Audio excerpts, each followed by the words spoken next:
health issues, you can't even get the insurance you need to save your child. It certainly is a parent's worst nightmare, and Amelia Proctor is living it every single day. But she's determined to do whatever it takes to get the medical care for her daughter that she so desperately needs to survive.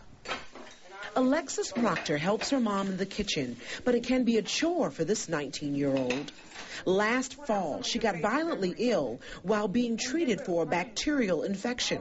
Her family rushed her to the hospital. That's where she got a heartbreaking diagnosis just 4 weeks after Alexis started college. It was very frightening, especially when they first told me that I had lupus, because I knew a girl that I grew up with. I grew up with her and brother, and she was my cousin's best friend.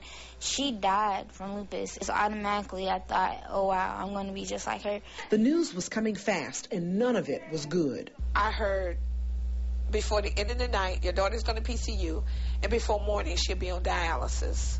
By day 3, doctors told Alexis that she must withdraw from Savannah State for her own health. He said thank God she had finished her senior year, because she wouldn't have done her senior year. The news was devastating for the whole family. Alexis was a very active teenager, a dancer, cheerleader, basketball player, and a member of just about every school and community organization.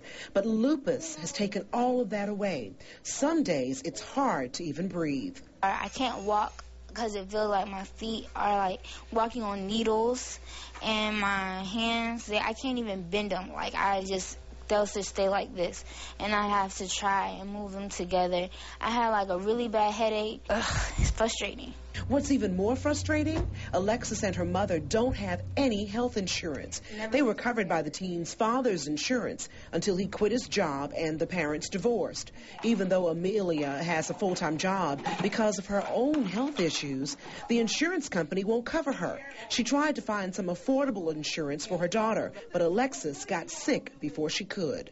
I feel guilty because I'm not able to do what I should do for her.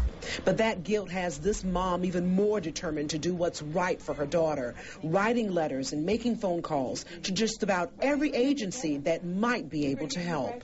I'll call her the Terminator.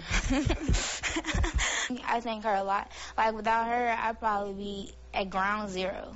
We caught up with them as they were dropping off letters to Congressman John Barrow and Jack Kingston's offices. Some agencies, I don't know how that I call and they say, well, no, because she's 19. You have to wait on SSI, and that's all I've been hearing.